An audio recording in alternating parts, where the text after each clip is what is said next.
in Robertson County. Good morning, good morning. This is 1100 WSGI, and this is One Street Over. I'm U-Turn Laverne, and it's a Monday. It's a Monday.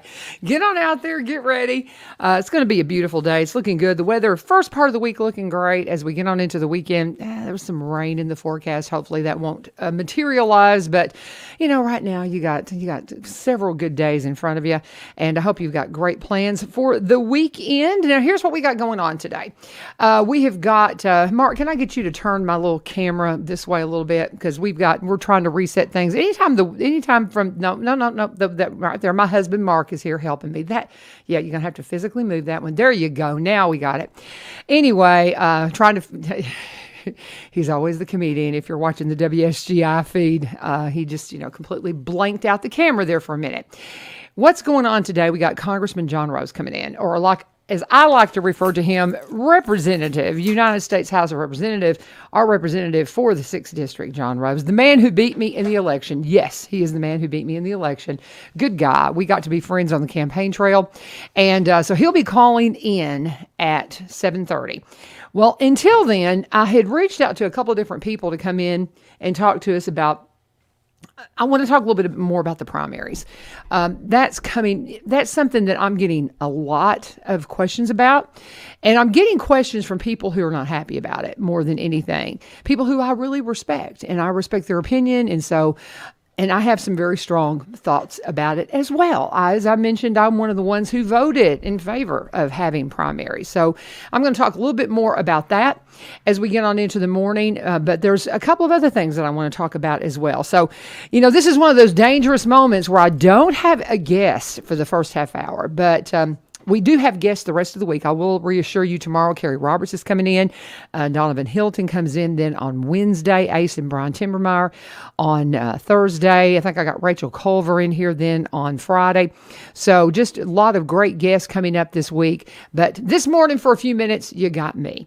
So there were some things that happened over the weekend. The premiere of this documentary, I guess, on HBO. I forget which one of the networks has it. It's something to do with HBO, because I don't watch any of those things. But and if you do, that's fine. I'm just saying I'm cheap. I don't like paying for all these different networks and stuff. I would have liked to have seen this one. It's the documentary about the Way Down workshop, the church down, the Remnant. Is it the Remnant Church down in Franklin? I think it's called. And I don't have that note in front of me, but. The thing about it is that the accusation was made by somebody, or an observation was made by somebody on social media this weekend, that if you watch that about the church down in Franklin and Gwen and the things that she promoted, and how I remember when she was first kind of coming up and becoming notable. And I remember the move to, take a look at the Way Down workshop, and it was a way to help you lose weight and all this. And they said over the years it became very cult-like, and the things that she was teaching were absolutely out of line. I mean, there's just no way to even get around it. The things that I've heard about, I've never really looked into her. I've not been interested in her story. But the thing that came out on social media this weekend in a couple of different places I saw was the question about that the documentary had set up that the reason why she did what she did was because she had been oppressed as a woman in her church. And it just so happened she came up through the Church of Christ. Well, I can kind of speak to that because I've grown up in the Church of Christ. I've been a member of, my family, that's our heritage for several generations. We're CFC. My husband grew up in the Catholic Church. So if there's something going on with the Catholic Church, he could probably speak to it a lot better than I can because he's got a history with the Catholic Church. So with that said, the question was made, and again, I think the first place where I saw it, I think the gentleman who put the question out, I looked at his background, and he's somebody that went to Lipscomb just like I did. So he's got a Church of Christ background. I think he was just seriously curious as to whether or not women in the Church of Christ feel oppressed. And there were a lot of different responses to it. And as I I had one friend of mine, Shayna Lee. She is somebody that I have known forever and ever at our congregation up at Madison. And she's somebody that I grew up a couple of generations before her, maybe a generation and a half, without saying exactly how old we both are. But Shayna had the opportunity to do some things that I had felt compelled to do as a member of the Church of Christ that weren't really available to me because I was a little bit older than her, or they didn't feel like they were available to me, put it that way. And so her experiences are different than mine. And she put up a post that said basically, as somebody that's grown up in the Church of Christ, she was a youth minister. She teaches at Lipscomb. She's had a lot of opportunities. I mean, she's had a lot of opportunities. But would she be able to get up in a pulpit? Probably not. Now, that's not something she said. That's what I'm saying. But I'm trying to make sure that I don't say anything to upset anybody. But I want people to understand that my problem with this documentary is that they're trying to paint that the reason why Gwen did what she did was because of the oppression of women in the Church of Christ. And that just bothered me so bad because I loved seeing Shayna's story and how that as we have gotten better at understanding Scripture, we've opened up opportunities for women more and more and more. And I think we need to continue to do that because I work at a Church of Christ, guys. I work at the Baptist Church of Christ. And I believe that we've got women's role completely wrong. And if I'm wrong, convince me of it. Now, and I've told a lot of people, I said, talk to me about this and we can discuss it. I listened to a podcast a couple of days ago that made me go down some different study roles. I'm like, I've never really looked at it that way. And then I dug into it. And then as I got to digging into it and looking at some different things, I'm still back full circle where I believe that we have missed it in regards to women's roles. And I'm not here to argue that case right now. What I want you to caution you is when you watch this documentary, I know the people that have grown up in the Church of Christ like myself, you're gonna get a little irritated that they're trying to blame what she did and how she conducted herself on her background. And those that don't have a familiarity with the Church of Christ, they'll be like, well, yeah, see, that's how they are. That's what I knew about them. And so I caution you to say this, that whenever that statement was made, that by the documentary, that she's doing what she's doing because of the oppression she felt in the Church of Christ, I said, that's no different than when we try to explain away the things that happen in society. Like, somebody will do something, they'll commit crimes or they'll do something nefarious and we'll say, well, it's because of this that they did that. It's because of these circumstances that they did that. I'm not, that's wrong on every account. All of us have different life experiences. And for us to try to, you can say that maybe that cultivated it a little bit. I don't even know I'm not even sure exactly how to express it. Every one of us can take our life experiences and allow it to define us, or we can show our character by overcoming it. Does that make sense? And we all have those choices to make, every single one of us. And so whether or not, you can point to the fact that she grew up in a church that did not allow women to speak out and do some of the things maybe that she felt compelled to do as the catalyst that pushed her into that, she would have probably gone there no matter what. She would have found a different reason to have done the things that she did. That just happened to be the seed that they're pointing to.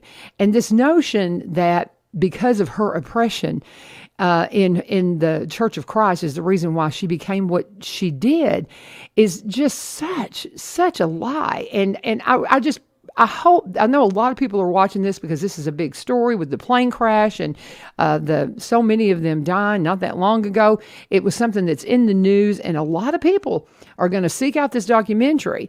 And it really concerns me that it's going to put a black eye on a body of believers who are my family.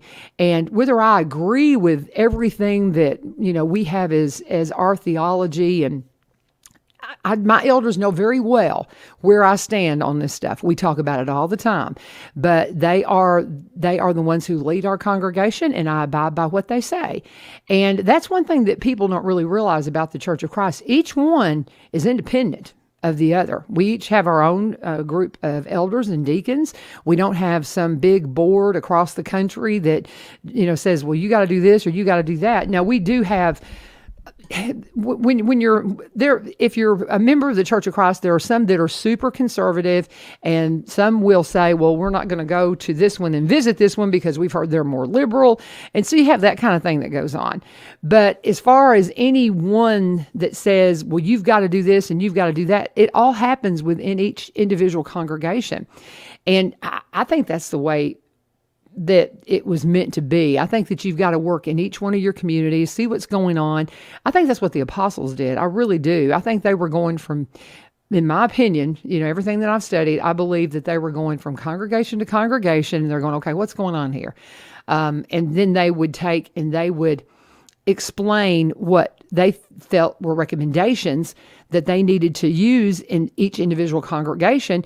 And I think it appears to have differed from different. And again, I don't want to try to unpack the arguments that I have in support of taking off the restrictions that we've put on women, not just in the Church of Christ, but in, I know that I've got a lot of Baptist friends that are the same way. And I just got to say, when you go and look at this documentary, please, please, please be careful about trying to let it paint you a picture of the Church of Christ that, just isn't true.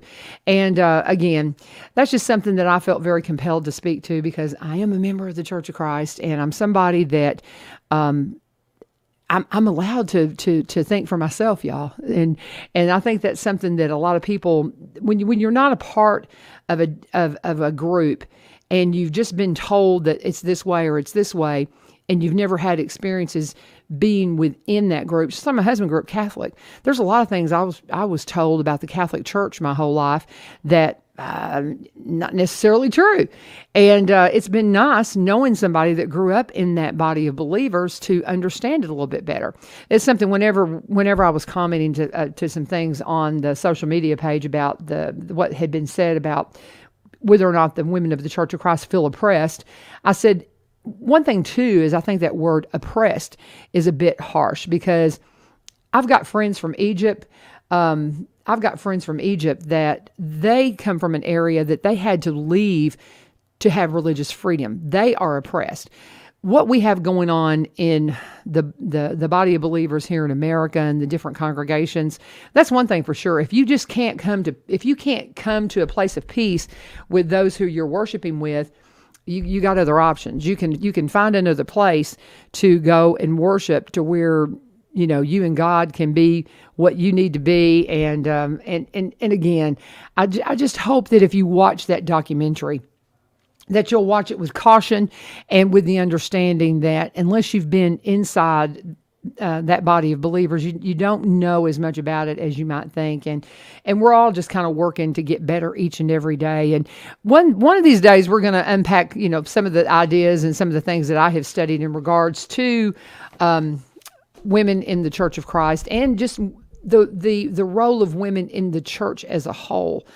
And but today's not that day to do that. We've got John. I knew that once I started talking, I was going to go down some rabbit holes. So this is something that matters a lot to me, because I've experienced it, and I understand exactly how these misunderstandings get started. And I just really caution you to not go there with that. And if you want to watch the documentary, watch it, but more than anything, pray for that family, pray for all those that were involved in anything going on with that church, and just pray for God's grace over it all.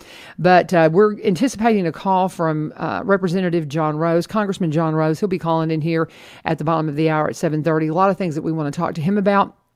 But before we get any further, we are going to pause and talk about Corbin Creek Greenhouse, Gifts, Nursery, and Gardening Store.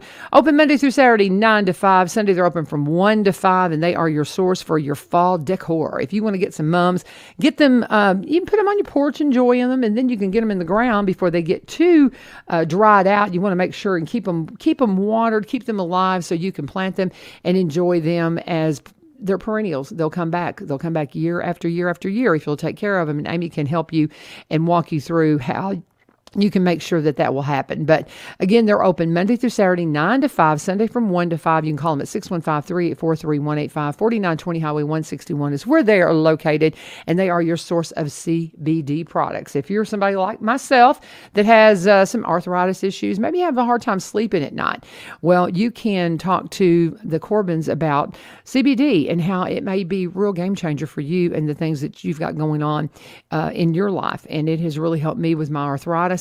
I take it every day, and I'm probably getting close to 2 years using CBD, and it has really been a game changer for me, and it may be for you as well. Go by and talk to them. This is CBD that's produced right here locally. It is part of, the Bill grows the plants. That's what's processed into the oil that they sell, so you can go by there and find out more about that. But you can also, of course, pick up your mums and everything you need for your fall planting. Fall is a time to get some things in the ground, so in the spring, you'll have some nice surprises popping up out of the ground. Go and talk to Amy about exactly what you need to do to get ready for spring. Right now is a good time to really start thinking about that. Corbin Creek Greenhouse, Gifts, Nursery, Gardening Store, Monday through Saturday, 9 to 5, Sunday from 1 to 5, 4920 Highway 161. Get by there today and be sure and tell them that you sent you. And I mentioned that we're also going to talk a little bit about primaries. I'm working to get somebody in here to talk to us from the Election Commission about the situation with primaries and how everybody's feeling about it. And I know there's a lot of emotion going around about the primaries. And also, too, something that we were made aware of is that this notice about, if you're in White House, we have early voting here in Robertson County, and it happens at the election office over there where all the city offices are, but in the city hall. But you have to go by there and vote. That's the only place you can go by and early vote. I don't early vote, so I don't really have a real strong passion about this. I like to vote on Election Day. I'm not a real big fan of early voting, but here's the thing. If you're going to allow early voting, you have to make it available, in my opinion, for everybody. And so we've got a big bunch of folks that live over in White House and in areas that it's not so convenient for you to come into Springfield and to cast your early vote. So they have had the question about early voting in different areas other than just here in Springfield around the county. That's been a question that they've had up on the table many, many times. Well, the word we're getting is that the Election Commission has tabled that again. And a lot of us want to know why. Again, this is not something that really affects me personally, but I've got friends that it does affect. And I think it does affect a large conservative vote that is in that part of the county, that we want to make sure they have every opportunity to vote. So as somebody that is conservative and really cares a lot about knowing that the conservatives are properly representative in this county, I want to make sure that it's fair. And that if somebody's going to be able to early vote here in Springfield, I want them to be able to early vote in other parts of the county. So I know, a lot of people are pointing to the cost of it. That's the same thing that we've been getting as a pushback on the primaries.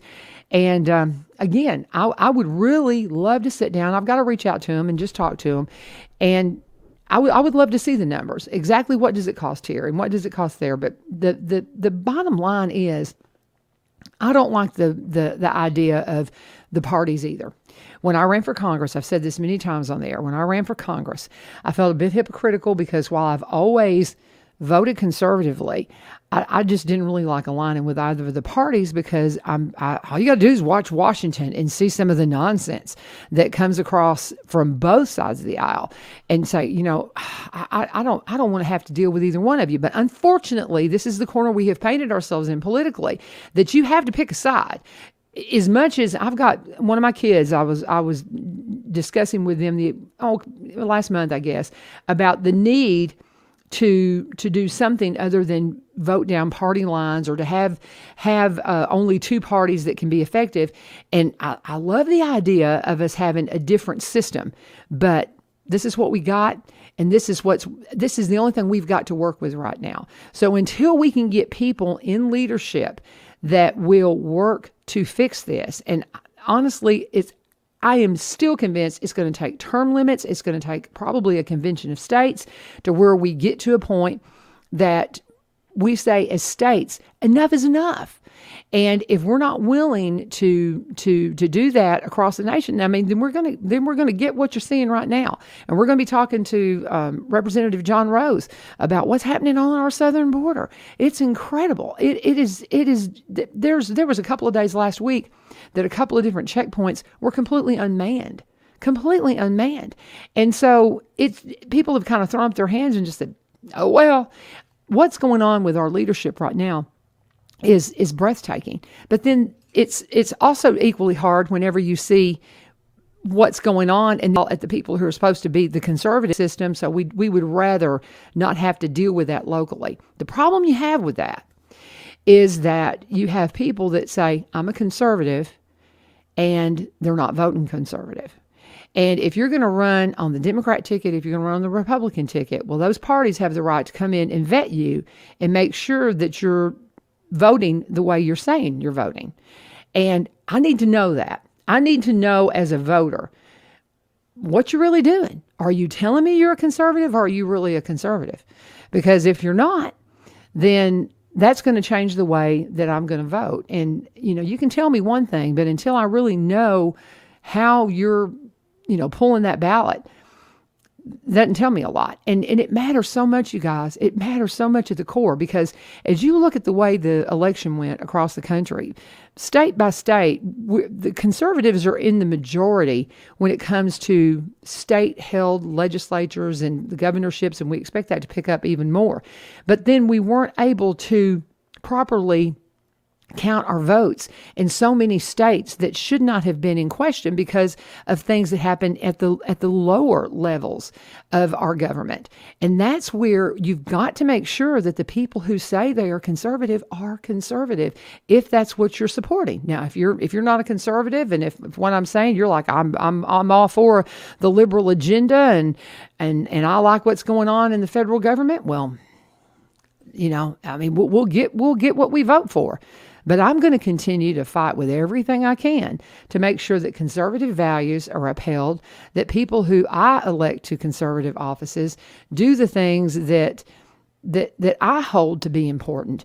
And we say this a lot here, we're not political, we're biblical. And that is what I'm voting to support, are the things that are biblical principles, and that, again, it's not that the Republicans are getting it right all the time. I had a conversation. I tried to get Jonathan Dunn to come on. He was my friend. He's my friend from Ireland that's doing a tour across America right now, talking about his impressions of America. And something he even said to me, we were talking about how he's not a big fan of Trump. Okay, he would. And I haven't really ever asked him, say, what would you have done if it came down to election between A and B? How what do you do? It's one of those things that you come down to the point. The original election, when Trump ran, I felt like I was having to pick the lesser of two evils. And then by the time I got to vote for him again, I had become a fan of Donald Trump. Not a fan of everything he does, but I had become a fan of him in general, and I felt like he was the best to lead us forward. So what do you do when you feel like you don't really have any great choice? You have to pick the best choice, the one that you feel like will do the least harm to the country. And I wish we wouldn't get to a place where we have to do that as voters, but that's unfortunately where we are a lot of the time, is we're having to pick the lesser of two evils. So, with that said, I do know that the Republican Party, my big issue is protecting the life of the unborn. And Jonathan made a point to me. He said, you do understand that the Republicans still vote to fund Planned Parenthood, and they still do the nefarious things that they shouldn't be doing, that they say they're not doing. And I'm like, yeah, I know, but I don't know which other sandbox to play in, because it's either this side or this side, and that's the only two that you can effectively put into a position to represent you. So it's the corner that we have painted ourselves into, right?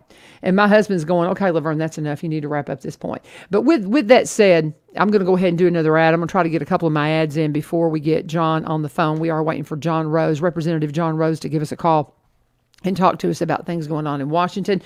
And with that said, the primaries are happening here, guys, and I don't see that changing. So it's something we're going to have to get used to.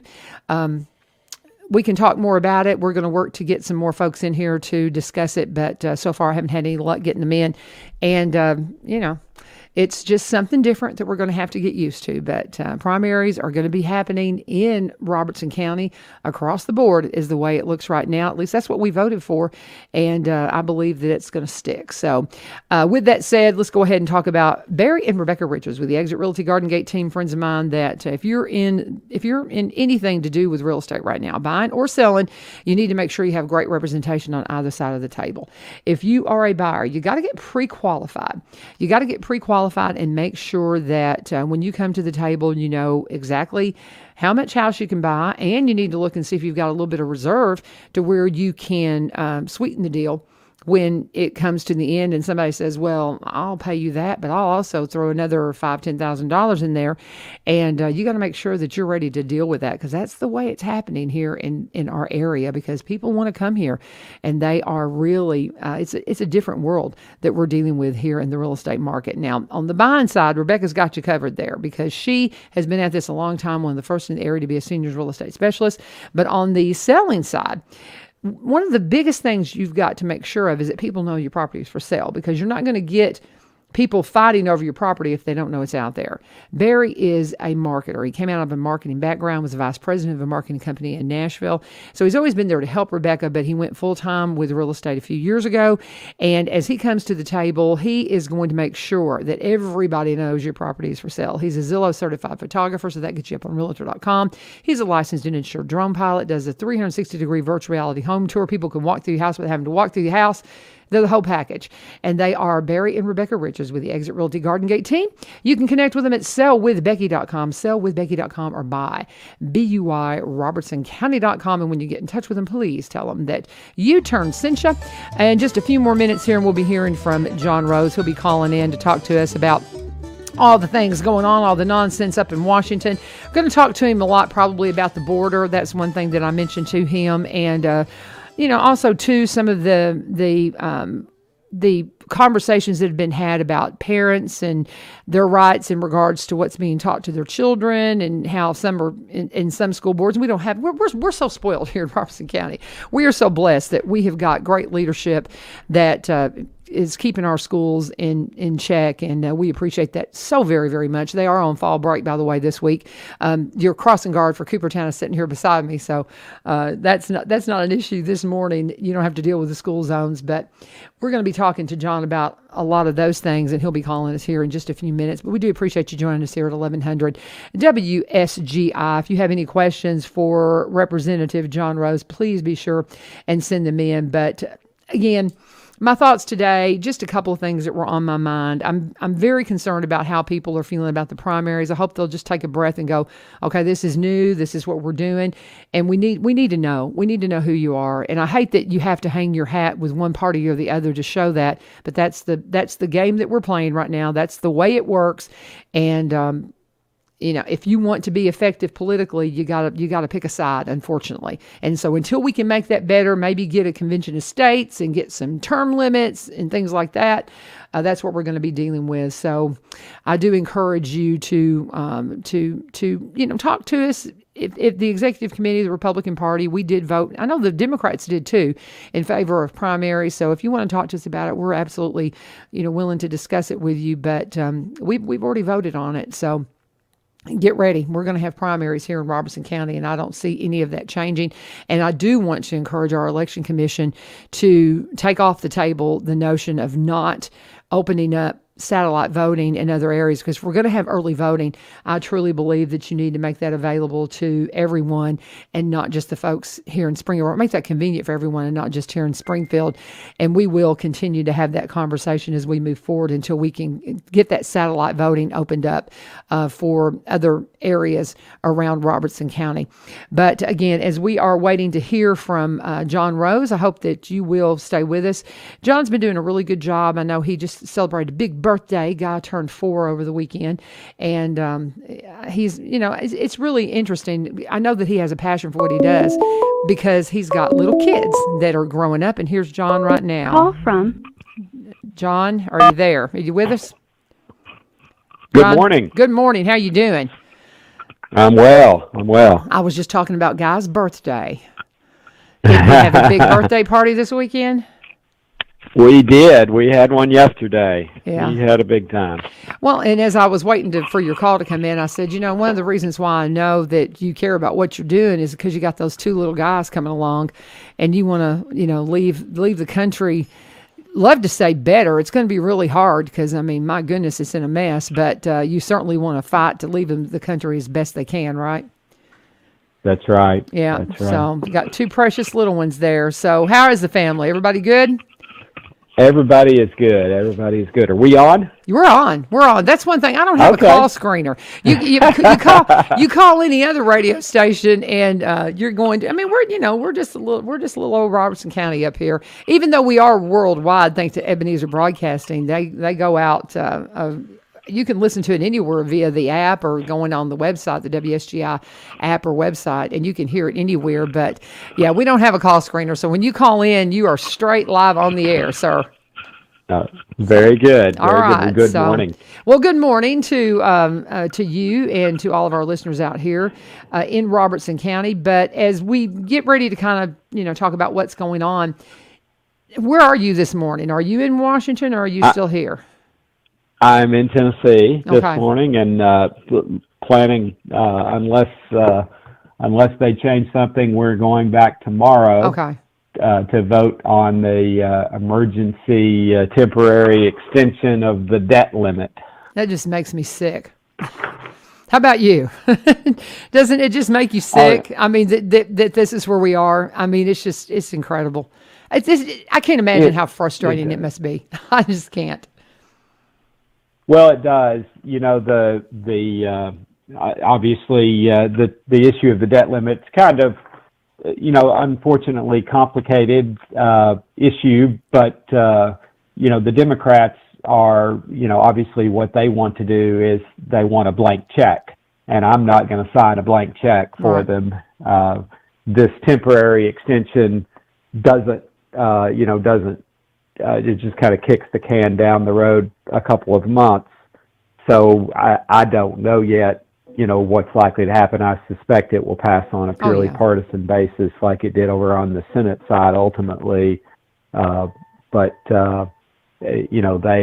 they want to do is set the stage to pass this massive $5.5 trillion in additional spending. And it's kind of, the lines have kind of been blurred because that's above and beyond the normal budget of the country.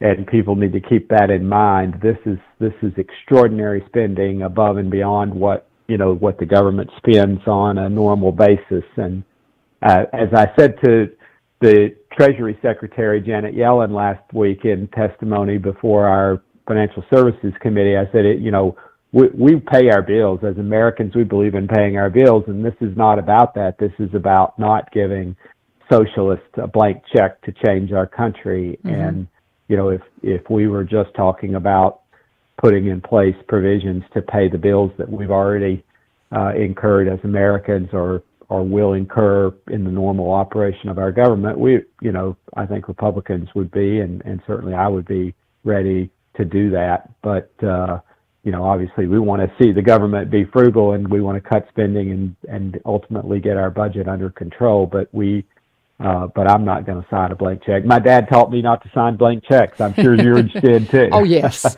oh yes, and that's just, and we appreciate you representing us like we want to be we want to be represented, and we know you're going to do that. We don't have any doubt on that. But as you know, over the weekend, I sent you a couple of questions because I reached out to the party here in Roberts County and said, what do you want John to address? And got a real frustrating question about, you can just kind of, when you read these questions, you can see the frustration and you can just feel the frustration, I guess is the thing, because people feel really helpless right now. And with what's going on with the border, with what's going on in regards to parents speaking out in regards to the things that are being taught to our children in schools. Some school board meetings are free for all these days, it seems like. And it is just incredible what is happening across our country. And while people are coming to Tennessee because we know how to act. And we know how to, we run, the state is being run well. Our local communities are being run well for the most part. There are some little things going on, but for the most part, we're getting it right. And so people are coming here. But as we look across the country and see the things that are going on, it's scary and it's frustrating. And so with the questions that I sent you, where do you want to start today? I mean, what would you like to address right out of the gate? Well, so I think you should guide me on that. You're talking with the folks there in Robertson County, and I certainly want to answer the questions that are of concern to you. I'd say let's start with the border situation then, because something that and I don't want to, I'm not quoting him, but the governor was with us for the Reagan Day dinner, and he said something about how that all states are looking like border states right now because of what's happening with our porous borders. There was a couple of days last week where several checkpoints were just completely unmanned. And so as we look to see what's going on, and you're involved with Baja Missions. I know that you've got family members. I have got so many dear friends in Mexico, and I love the people so very much. But I want to protect the nation rights. I mean, I don't want us to become Venezuela. Okay. And it's like, as we watch what's happening with our government and the porous borders and the things that are coming into our country, not to mention the drugs that are coming across these unchecked borders, it's hard to really know what to do as a citizen, because as the governor said, every state looks like a border state. And so what can you speak to that right now? Well, so as I think we've discussed before, and I have traveled down to the border twice this year. Once back in March when it started to really become apparent what the Biden administration policies were leading to, and at that time we a group of members, including Minority Leader Kevin McCarthy and I, traveled to the border near El Paso, Texas, kind of on the Texas, New Mexico border, where they all three come together. And what we learned there, we visited a processing facility there, and we saw just the scale of the problem, and heard directly from Border Patrol officers and even from the leadership at that time of the Border Patrol there in that sector of the country. And they were just were detailing the rush of people across the border. I saw really firsthand how the border wall works, and the officers talking about that in very tactical terms of how the wall helps them control illegal crossings into the United States. And so really got a sense then for what Biden had done to us. He telegraphed this running last year, more than a year ago, when he said, remarkably, ironically, he said, we could handle more than 2 million more people a year. Easy, man, I think is the way he said it. And that's exactly what we're going to get this year, probably more now, with recent news reports of large groups headed north. So he telegraphed to the world, come to the southern border of the United States. It's going to be open if I get elected president. So the American people can't say they weren't told, they weren't warned. He warned us what he planned to do. And that's what's happening. And so even back in March, barely less than, really about 6 weeks into the administration, our Border Patrol officers were just overwhelmed. And they were already at that time, as you indicated earlier in your question, they were already taking people off post. They had to simply work the processing centers because of the rush of people. We visited a processing facility there in El Paso that was basically brand new. It had been open less than a year at that time. It had been built with the anticipation of handling, the crush of people that were coming. At the time, it was designed it could handle 1,000 people at one point. This is a processing facility where they're supposed to be just, for 24 or 48 hours. And they exceeded the capacity the day we were there, over 1,000 people, about 1,050 capacity, and they exceeded the capacity, and they'd already begun to expand. So just to kind of put that in context.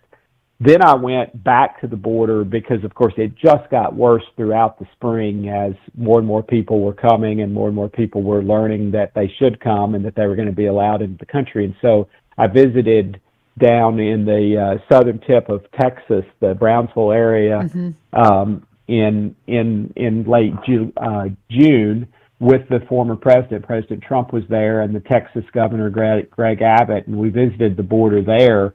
And learned, of course, that's really the epicenter of the illegal crossings. And so we were there, on a day, and then I was also there at night, midnight or after, and just witnessed the illegals streaming into the country, learned about the coyotes and the process the cartels are using to get people into the country, and learned that, our southern border is not, it's not that it's not being controlled, it's that we're not controlling it. The Mexican cartels are controlling our southern border, so you can't get into this country without going through them, and they're profiting from this. And so we're not only letting all these illegals into our country and all of the ramifications of that, but we're basically underwriting criminal cartels south of the border by that used to depend on drugs as their primary illegal importation of drugs into our country, and they still do that, which is another element of this story. But they're making literally millions and millions, hundreds of millions of dollars, trafficking humans into our country, and it's really shameful. And the long-term implications of that are, I think going to be with us for a long time, because we're creating, essentially organized criminal organizations, criminal cartels that we'll be fighting with, and allowing them to make, between $500 million and $1 billion a month in fees. And then they're bringing all of the illegal drugs into the country. And I know the law enforcement officials all across the 6th District are noting the, just the huge supplies of fentanyl that are making their way into the country. And we're losing a whole generation of Americans, unfortunately, that are dying of drug overdoses. And that's happening because our Border Patrol officers are busy processing all these people into the country. And make no mistake about it, even the recent reports about the folks at Del Rio, the vast majority of those people have been just processed and released into the country. Yeah. There was a big news flash about that a few weeks ago, but then, and some discussion about sending them back to Haiti and principally where that group had come from. But the vast majority of them have just been released into our country, and they will never report back for their immigration hearings or for court dates. They will just be in the country, and they create kind of a shadow underclass in our country. Now, the Democrats want to fix that, and we know exactly what their game plan is, and that is that they plan and they want to do it as a part of this reconciliation process to pass this huge $5.5 trillion bill. They want to legalize these folks. And we will hear all of the pleas from them, and of course it tugs at your heartstrings sometimes when you hear these stories, but they will want to legalize these folks and say, well, it's no fault of their own. But the answer is we've got to gain control of our southern border. I know I've gone on too long. Sorry. No, not at all. And it's one of those things. Anytime you come on, I want you to address it, because anytime I solicit people for questions, that's always one of them. And so while we've visited that topic many times, I think you always have to address it when you come on, because there's somebody that didn't hear you remark maybe last month about it, and it's just something that's ongoing. I guess it's so frustrating because of the balance of power right now in Washington, and the best you can do is just make sure that you're continually being heard, right? In many regards. I mean, right. And make sure that our voice is being heard, and you are doing that. And with that said, we know that you're holding their feet to the fire and doing all you can. But we're hopeful that next fall that we can turn some of that balance of power back over to where we can at least put up a barrier, because I think we all get frustrated too as we watch the Senate, and we hope for some roadblocks to be put in the path. It seems like that. Do you watch sometimes the Senate and you see some deals being made and just kind of shake your head and just kind of wonder what some? I'm sorry. I'm trying not to put you. I don't want to say anything about the Republican leadership and get you in trouble here, because I know you got to get along up there. And God bless you, brother. I just. I can't imagine. I think they would have already started throwing things at me, but I have a hard time biting my tongue. But I tell you what, let me just go ahead and reset. I've got one ad I got to do. Let me do that. And let's just come out and just go into the question we had in regards to how parents' rights are being attacked across the country in so many ways. We haven't seen that here in our state, in our county, thank goodness. But we've got to make sure that we stand guard to make sure that doesn't happen as we see some of the things that are happening across our country. Is that a good place for us to go, you think? That'll be great. Okay, and so as we pause for just a minute, we've got Congressman John Rose is on the phone with me, and getting ready to head back to Washington tomorrow to get back into the nonsense, but doing a great job representing us. And so if you have any questions for him, you can throw them up on our Facebook comment page at U-Turn Laverne Vivio, and we'll share those with him. But we do need to pause for just a moment and talk about my friends over at Reiselman Buick GMC. I was on social media a little more than I normally am this weekend, looking at different things because there were several things just on my mind. And I saw some stories again about the chip shortage and saw pictures of all these cars sitting there and things not getting produced. And it's different and it's weird. And you drive by car lots and you're like, where's all the cars? Well, we've got a chip shortage and everybody knows about that. And some of these vehicles take 70 chips. That was a revelation to me last time I had Todd in. I thought, oh, maybe they take one or two. No, they take a bunch. And that's the reason why you're seeing a lot of things just not getting produced right now. Well, the good thing about GMC and Buick is they produce trucks, SUVs, and sports utilities. And those are still in higher demand. Those are being produced at a higher rate. And so what Todd says is it's just different. We don't have to carry as much inventory as we used to. We're seeing that. And people who never thought about ordering a vehicle, they're anticipating when they want to trade and they're ordering their vehicle. And when it gets here, it's theirs. And they're kind of liking how that works. And so he says this trend is going to be around a while. And they want you to come by and talk to them at Reiselman Buick GMC about how things are different now. And they're also always looking for great pre-owned vehicles. If you've got a pre-owned vehicle and you're thinking about selling it on Marketplace, Todd, please let him look at it first.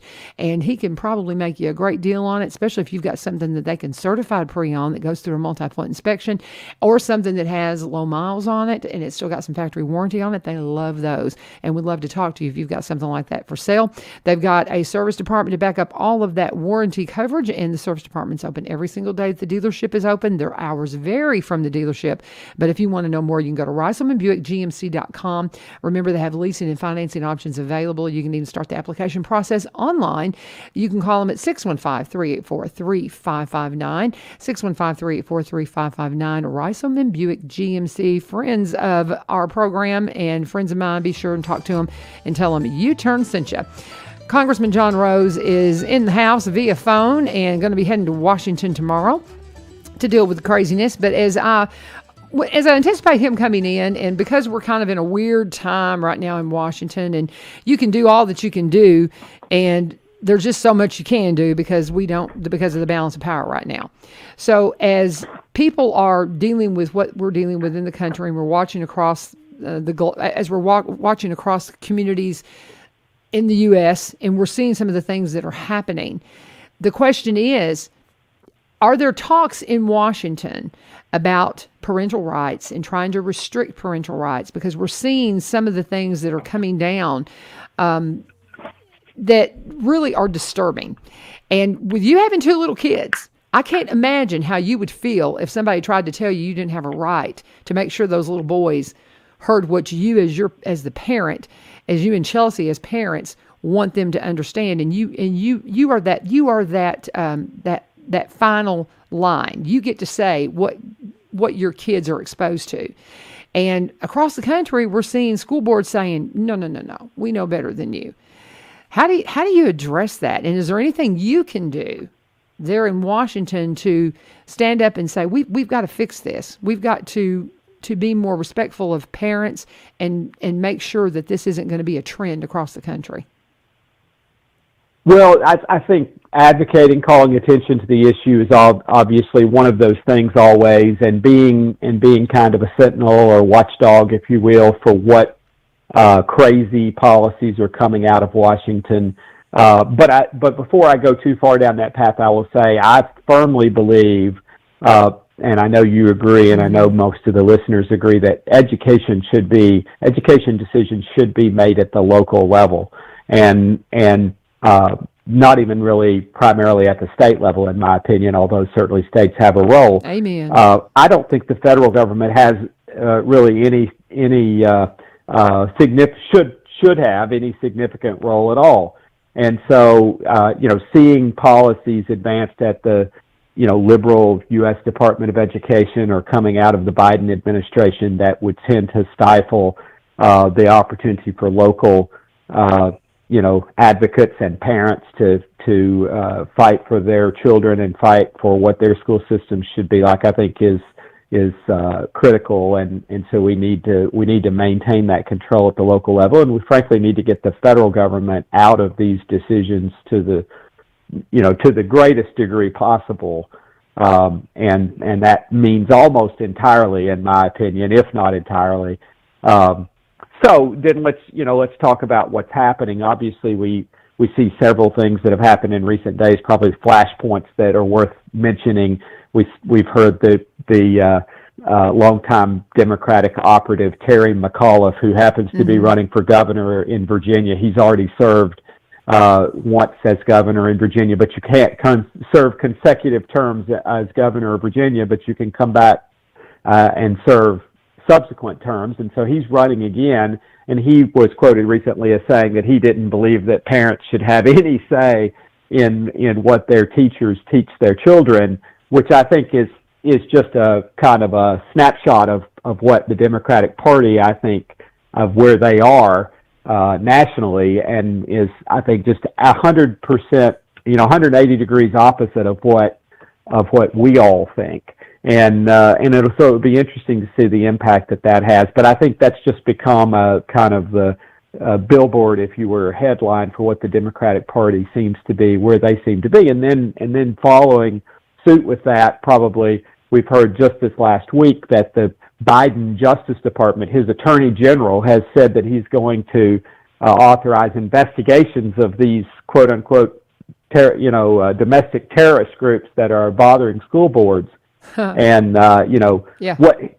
certainly anyone who's served in public office knows that sometimes there can be overwrought people who try to talk to you, but we know what's going on, and they're trying to chill this enthusiasm of Americans, law-abiding Americans who are concerned about their children. And so, when you say the Justice Department might investigate you if you go to a school board, some people will just stay home, and that's what they want. They don't want you there. And what's happened is during COVID, the curtains have been pulled back. Many parents have heard they've gotten more involved in their education. It may be one of the great, unexpected benefits of what we've had to go through the last year and a half is that parents have paid a lot more, by necessity, they've paid a lot more attention to what their children are being taught at school. And, hopefully most of the teachers that we have here in our districts in Tennessee and most of the children are getting appropriate lessons, but we know there are problems.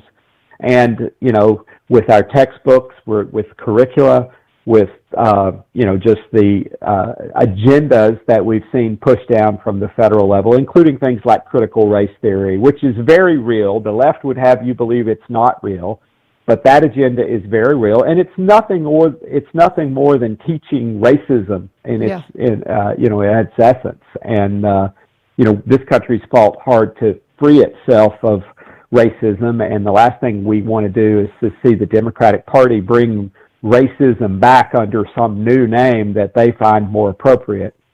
Absolutely. And I think that, as I've shared some questions with you that we got over the weekend, I think that the Justice Department calling for this FBI crackdown was behind this just impassioned appeal here locally.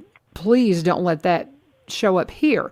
But it's a concern for our country as a whole. As we watch the election go so sideways, and watching how some states were handling their the counting of their ballots, and as we see these things happening in other states, we can't help but go, not here. But then the things that are happening in these other states, they end up affecting us. It's just part of it because we are the United States, and so it's very difficult to know from the citizenry what we can do. And I tell everybody all the time, I say, and this is something I've shared with you, if it's not within your ability to affect it or control it, it's not your responsibility to give it to God. So there's certain things that are your responsibility that aren't necessarily ours, but on the local level, it is our responsibility to make sure these things don't show up locally. And I think we're having quite a conversation right now here in Robeson County because the executive committee of the Republican Party and the Democrats have voted to have primaries, and we're getting some pushback on that. But the reason why we need primaries is we need to know where you stand.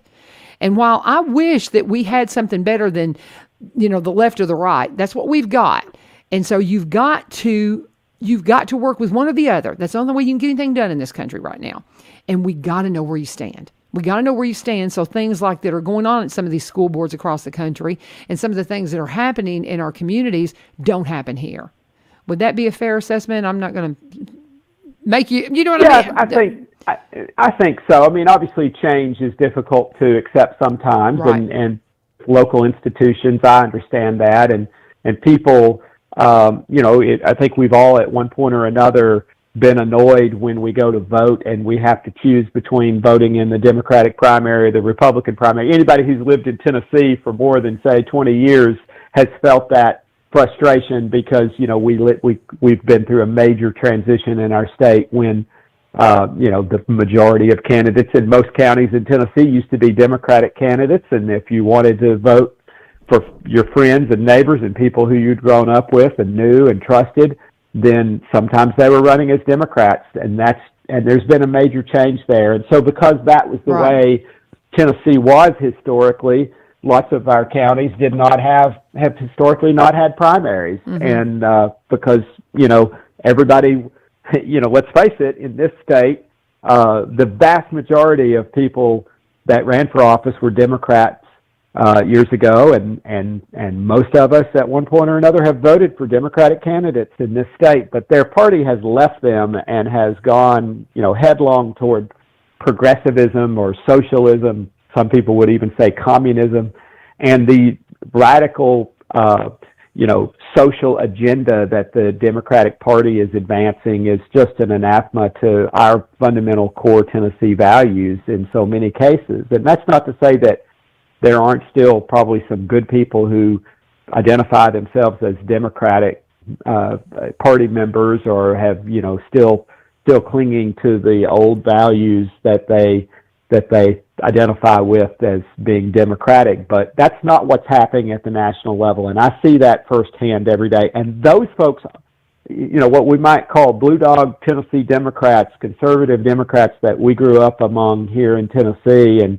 my dad was one of those, they're not welcome in their party at the national level. And so we do have to be involved, we have to be active, and we have to make sure that we control our local institutions, and it's easier to control them, and I think that's why the Democratic Party and the leaders of the Democratic Party at the national level are concerned. I think that's why you see this pushback, because I think they understand if the parents get motivated and involved at the local level all across this country, Yep. they will change the education system, and they should be able to, and they need to be involved. We need to be scrutinizing what our teachers are teaching our children. We need to make sure our teachers understand that they're going to be accountable, and school leaders need to be, on the front line of understanding that. Now, we need to be respectful and civil about how we do that. And, it's easy to get mad and upset in these situations. And these things take time. We all need to be cognizant of that and take that into consideration that, this stuff didn't happen overnight and we're not going to change it overnight. And so it's going to take a long time, concerted, sustained effort on our part to reclaim control over what our children are being taught. Yeah. And I mean, we've covered a lot of stuff, and I know we've been all over the place, sir, and we're out of time. I could definitely, there are several other things.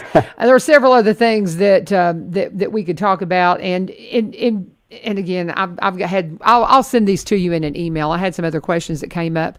And so, just some things that popped up here in the last few hours that I wanted to share with you, but we'll get you in here on your next visit and we'll talk more about that. But we do pray for you as you head back to Washington, and we do appreciate your service. Thank you so much. Thank you. You turn in. Appreciate the opportunity to represent the people of the 6th District, and everyone should keep in mind the Founding Fathers said the price of freedom is eternal vigilance. So we've got to keep up that fight. Absolutely. Thank you, sir. God bless you, and you have a wonderful day. Hello to Chelsea and the boys. Thank you, U-Turn. God bless. Thanks for the opportunity. Thank you so much. We've been talking with Congressman John Rose, our representative for the 6th District. He's doing a good job up there. Yeah, he beat me in the election, but he's doing an excellent job, and we're proud of the service that he has provided. And we do invite you. This is a Christian radio station. First and foremost, guys, pray for what he is doing there, and pray for our country.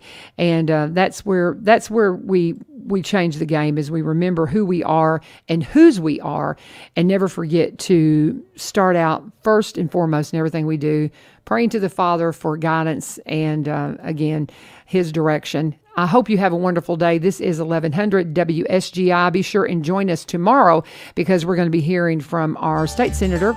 Kerry Roberts is going to be here for the entire hour. Looking forward to catching up with him. It's been a while. So join us tomorrow for Kerry Roberts, and I hope you'll have a fabulous day. Again, this is 1100 WSGI.